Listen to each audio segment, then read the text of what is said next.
नमस्कार. मी पुष्पलता जगताप आणि तुमचं माझ्या यूट्यूब चॅनलमध्ये खूप खूप स्वागत आहे. आजच्या व्हिडिओमध्ये आपण पाहणार आहोत की श्रावण सोमवार 2026 पूजाविधी, शुभ वेळ, मंत्र, उपवास आणि सोपा उपाय. तर मित्रांनो, श्रावण महिना म्हणजे भक्तीचा महिना. श्रावण महिना म्हणजे महादेवाच्या चरणी मनापासून नतमस्तक होण्याचा महिना. आणि श्रावण महिन्यातील सोमवार म्हणजे भगवान शंकराच्या भक्तासाठी अतिशय खास दिवस. पण अनेकांच्या मनात प्रश्न असतो, श्रावण सोमवार नेमका कधी आहे? पूजा कशी करायची? शुभ वेळ कोणती असेल? शिवलिंगावर काय अर्पण करायचे? कोणता मंत्र म्हणायचा? उपवास कसा करायचा? आणि सर्वात महत्त्वाचं म्हणजे काय करावे आणि काय करू नये? आणि म्हणूनच आजचा हा व्हिडिओ शेवटपर्यंत नक्की पहा. कारण आज मी तुम्हाला सांगणार आहे श्रावण सोमवारची अगदी सोपी पूजा पद्धत, जी तुम्ही घरच्या घरी कोणताही मोठा खर्च न करता करू शकता. आता बघूया श्रावण सोमवार 2026 श्रावण सोमवार कधी आहे. तर महाराष्ट्रातील पंचांगानुसार 2026मध्ये श्रावण मास 13 ऑगस्टपासून सुरू होत आहे. आणि श्रावणातील सोमवार पुढील प्रमाणे आहेत बघा. तर पहिला श्रावण सोमवार आहे 17 ऑगस्ट 2026. दुसरा श्रावण सोमवार आहे 24 ऑगस्ट 2026. तिसरा श्रावण सोमवार आहे 31 ऑगस्ट 2026 आणि चौथा श्रावण सोमवार आहे 7 सप्टेंबर 2026. आणि विशेष म्हणजे 17 ऑगस्टला श्रावण सोमवार आणि नागपंचमीचा योग येत आहे आणि त्यामुळे हा दिवस भक्तीच्या दृष्टीने विशेष मानला जातो बघा. मात्र पूजा करण्यासाठी तुमच्या शहरानुसार तिथी मुहूर्तामध्ये येऊ शकते किंवा काही मिनिटाचा फरकसुद्धा असू शकतो. तर आता बघूया श्रावण सोमवारची पूजा कधी करावी. शक्य असल्यास सकाळी लवकर उठून स्नान करून पूजा करावी. सकाळची पूजा करणे शक्य नसेल तर आपल्या सोयीने दिवसभरात शिवपूजा करू शकता. पण एक गोष्ट लक्षात ठेवा, देवाला घाईघाईने केलेली पूजा नको असतं, तर श्रद्धेने केलेली पूजा खूप महत्त्वाची आहे. म्हणून पूजा करताना मोबाईल बाजूला ठेवा, मन शांत करा आणि काही मिनटं फक्त महादेवाचे स्मरण करा. आता बघूया पूजेसाठी लागणारं साहित्य. तर पूजेसाठी अगदी साधी ठेवायची असेल तर तुम्हाला फक्त शिवलिंग किंवा महादेवाची प्रतिमा, स्वच्छ पाणी, बेलपत्र, फुले, चंदन, अक्षत, धूप, दीप, नैवेद्य आणि फळं एवढं साहित्य पुरेसं. तुमच्याकडे पंचामृत असेल तर दूध, दही, तूप, मध आणि साखर यापासून पंचामृत तयार करू शकता. पण पंचामृत नसेल तरी पूजा अपूर्ण होत नाही. शिवाला वस्तूपेक्षा भक्ती महत्त्वाची आहे, ही भावना मनात ठेवा. चला तर मग आता पाहूया अगदी सोपी पूजा पद्धत. सर्वप्रथम सकाळी लवकर उठून स्नान करा, स्वच्छ कपडे घाला, पूजेच्या जागेची स्वच्छता करा, दिवा लावा आणि हात जोडून मनात संकल्प करा, हे महादेवा, आज मी श्रद्धेने तुमची पूजा आणि माझ्या शक्तीनुसार उपवास करत आहे.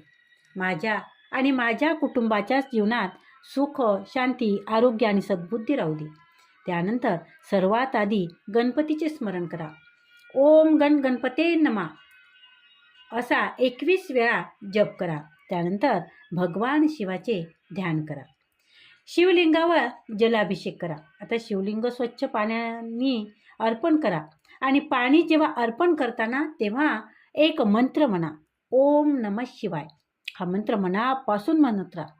तुम्हाला शक्य असेल तर 108 वेळा जप करा. पण 108 वेळा शक्य नसेल तर 11 वेळा, 21 वेळा किंवा आपल्या श्रद्धेनुसार जितका जप करता येईल ना तितका करा. कारण मंत्राच्या संख्येपेक्षा इथे मनाची एकाग्रता फार महत्त्वाची आहे. पंचामृत अभिषेक करायचा असेल तर दूध, दही, तूप, मध आणि साखर याचे पंचामृत तयार करा आणि अभिषेक करू शकता. त्यानंतर पुन्हा स्वच्छ पाण्याने शिवलिंगावर अभिषेक करा आणि अभिषेक करताना मनात एकच भावना ठेवा, हे महादेवा, माझ्या मनातील नकारात्मकता दूर करा.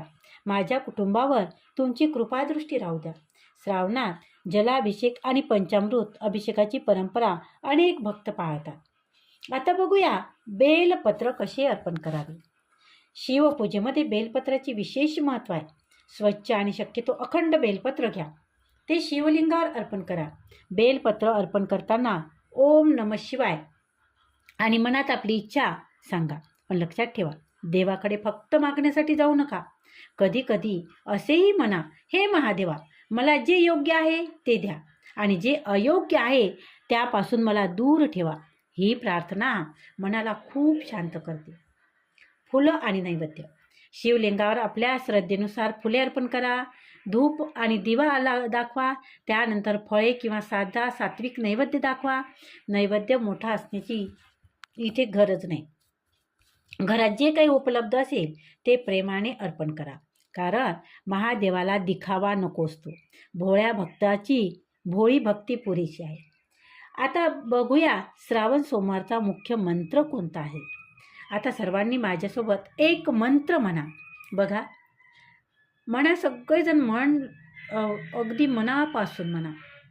ओम नमः शिवाय, ओम नमः शिवाय, ओम नमः शिवाय. आणि जर तुम्हाला शक्य असेल तेव्हा 108 वेळा हा जप करा. आणखी एक अत्यंत प्रसिद्ध मंत्र आहे ज्यामुळे सर्व दुःखहरण होतात. तर तो मंत्र असा आहे, ओम त्र्यंबकम यजामहि सुगंधी पुष्टिवर्धनम उर्वारुकमिव बंधना मृत्युन्मोक्षी ममामृत. हा महामृत्युंजय मंत्र श्रद्धेने म्हणा, म्हणजेच महादेवाची कृपा तुमच्यावरही. श्रावण सोमवाराचा उपवास आता कसा करावा. आता सर्वात महत्त्वाचा विषय आहे उपवास. आणि प्रत्येक व्यक्तीची शारीरिक क्षमता ही सारखी नसते. काही जण निर्जळ उपवास करतात, तर काही जण फक्त फळे घेतात, तर काही जण एक वेळा सात्विक आहार घेतात. पण आरोग्य बिघडेल असा कठोर उपवास करण्याची गरज नाही. विशेषतः लहान मुले, वृद्ध व्यक्ती, गर्भवती महिला किंवा नियमित औषध घेणाऱ्या व्यक्तींनी उपवासाबाबत डॉक्टरांचा सल्ला घेणे योग्य आहे. उपवास म्हणजे फक्त अन्न टाळणे नाही, मनातील वाईट विचारांचा उपवास करणे हेही तितकंच महत्त्वाचं आहे. आज कोणाबद्दल वाईट बोलणार नाही, कोणाची निंदा करणार नाही, रागांवर नियंत्रण ठेवीन, खोटे बोलणार नाही आणि ज्याला मदतीची गरज आहे शक्य तितकी त्याला मदत करीन. हा झाला खरा श्रावण सोमवाराचा उपवास. आणि हा जरी उपवास केला ना मनापासून तुम्ही, तरी तुमच्यावर श्री भगवान शंकराची कृपादृष्टी नक्कीच राहील. श्रावण सोमवाराला आता काय करावे, तर पहिली गोष्ट म्हणजे महादेवाचे नामस्मरण करा, शिवलिंगावर जलाभिषेक करा, बेलपत्र अर्पण करा, ओम नमः शिवाय मंत्राचा जाप करा, गरजू व्यक्तींना अन्नदान घ्या, आईवडिलांचा आशीर्वाद घ्या, घरात शांतता ठेवा आणि सगळ्यात महत्त्वाचं म्हणजे मनापासून क्षमा मागा. इतरांना क्षमा मागा आणि देवापुढे बसून देवाला सुद्धा क्षमा मागा. कारण पूजा करून बाहेर आल्यानंतर जर आपण पुन्हा कोणाला दुखवलं तर त्या पूजेचा खरा अर्थ आपण समजलो का नाही. आणि याचाच विचार करायला हवा, नाही का. तर बघा, आता श्रावण सोमवाराला काय करू नये, तर या दिवशी शक्यतो तामसिक आहार घेऊ नका, मद्यपान करू नका, मांसाहार टाळा. त्यामध्ये धार्मिक परंपरासुद्धा आहे. आणि त्याचबरोबर उगाच कोणाशी वाद घालू नका, दुसऱ्यांची निंदा करू नका, मनात द्वेष ठेवू नका, देवाच्या नावावर अंधश्रद्धा किंवा भीती निर्माण करू नका. आणि सर्वात महत्त्वाचं, उपवास करताना स्वतःच्या आरोग्याकडे दुर्लक्ष मात्र करू नका. देव आपल्याला त्रास देऊन भक्ती करायला सांगत नाहीत कधी. श्रद्धा आणि आरोग्य दोन्ही जपणे फार महत्त्वाचं आहे. आता बघूया श्रावण सोमवाराच्या दिवशी काही सोपे उपाय करायचे. तर आता हे सोपे उपाय मी तुम्हाला सांगते. हे उपाय श्रद्धेचे आहेत. त्यांना हमखास आर्थिक किंवा इतर आर्थिक तर लाभ होतो, त्याचबरोबर दुःख, दारिद्र्यसुद्धा नष्ट होतं. तर बघा, उपाय क्रमांक 1, जलाभिषेक. तुम्ही जलाभिषेक करा. जसं शिवलिंगावर एक तांब्यातनी पाणी घेऊन तो अतिशय श्रद्धेने आणि तांब्याच्या पाण्याची धार बारीक असेल अशाप्रमाणे शिवलिंगावर शिवाचा जलाभिषेक करा. आणि शिवलिंगावर पाणी जेव्हा तुम्ही अर्पण करत असताना तेव्हा 108 वेळा किंवा त्याहूनही वेळ जास्त जाप झाला तरी चालतो आणि ओम नमः शिवाय ह्या नामाचा जप करा. जर तुम्ही हे मंत्राचा जप केला आणि श्रद्धेने जलाभिषेक केलं महादेवाला तर तुमची मनोकामना नक्कीच पूर्ण होते. त्याचबरोबर शिवलिंगावर बेलपत्र अर्पण करा आणि आपल्या कुटुंबासाठी सुख शांतीची प्रार्थना करा. बेलपत्र तुम्ही जेव्हा अर्पण करताना जेव्हा तुम्ही बेलपत्र अर्पण करता तर प्रत्येक बेलपत्र अर्पण करताना तुम्ही जाप तर कराच, परंतु आपली जी इच्छा आहे, जे काही तुमच्या मनात आहे ते देवाला पूर्ण करण्याची आवाहन करा. त्याचबरोबर अन्नदान करा.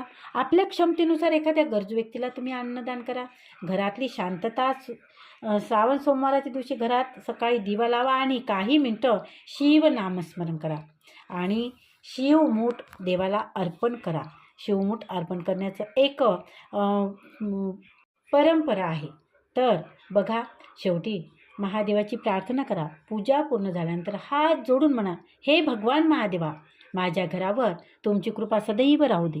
माझ्या कुटुंबातील प्रत्येक व्यक्तीला आरोग्य लाभू दे. ज्यांच्या मनात दुःख आहे त्यांना सुख मिळू दे. ज्यांना संकट आहे त्यांना यातून बाहेर काढण्याची शक्ती मिळू दे. माझ्याकडून जाणून बुजून जाणते अजाणते झालेल्या चुका क्षमा कर. माझ्या मनातील अहंकार, राग, मत्सर आणि नकारात्मक विचार दूर कर. मला चांगल्या मार्गावर चालण्याची बुद्धी दे आणि सर्वात महत्त्वाचं म्हणजे घरात सुख, शांती, समाधान नांदू दे. हर हर महादेव. मित्रांनो बघा, श्रावण सोमवार म्हणजे फक्त उपवास करण्याचा दिवस नाही मित्रांनो, तो स्वतःकडे पाहण्याचा दिवस आहे. आपण कितीही मोठे झालो ना, कितीही पैसा कमावला, कितीही सुख सुविधा मिळवल्या तरी मनाला शांतता हवी असेल तर कधीतरी महादेवाच्या चरणी बसावीच लागते. कधी काही मागू नका.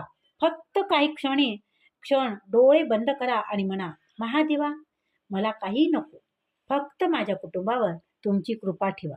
कदाचित त्या एका वाक्यात तुमच्या मनाला खूप मोठा आधार मिळेल.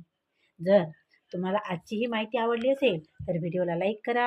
हा व्हिडिओ आपल्या आईवडिलांना, बहीण भावांना किंवा महादेवाच्या भक्तांना नक्की शेअर करा आणि कमेंटमध्ये श्रद्धेने लिहा, हर हर महादेव.